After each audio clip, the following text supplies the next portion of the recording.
26 কেজির মাছ।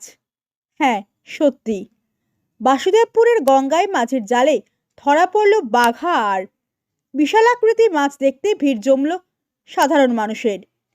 মুর্শিদাবাদ জেলার বাসুদেবপুরের জেলেদের মুখে ফুটল চওড়া খুশির হাসি। কেন জানেন? জেলের জালে ধরা পড়েছে যে বিশালাকৃতির বাঘা আর মাছ। আর এই বিশাল আকৃতি মাছের দাম বাসুদেবপুর বাজারে উঠল কেজিতে 600 টাকা। আর এই মাছ কিনতে বাজারে ভিড় জমালো সাধারণ মানুষ।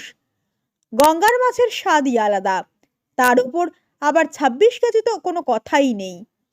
বাসুদেবপুরের মাঝিদের জালে ধরা পড়ে এই বাঘা আটটি। 10-12 জন মাঝি মিলে গতকাল রাত্রে মাছ ধরতে গিয়েছিল গঙ্গায়। গঙ্গায় জাল ফেলতেই তখন ধরা পড়ে এই বিশাল আকৃতির বাঘা আর মাছটি।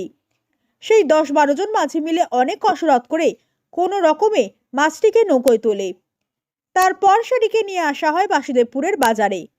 সেখানে নিলামে কেজি প্রতি মাছটির দাম ওঠে 600 টাকা। আর তাতেই চওড়া হাসি ফুটে ওঠে মাঝিদের মুখে। আর এই মাছ দেখতে বাজারে ভিড় জমিয়েছে সাধারণ মানুষ। শুরু হয়ে যায় মাছের সাথে সেলফি তোলার হিড়িক।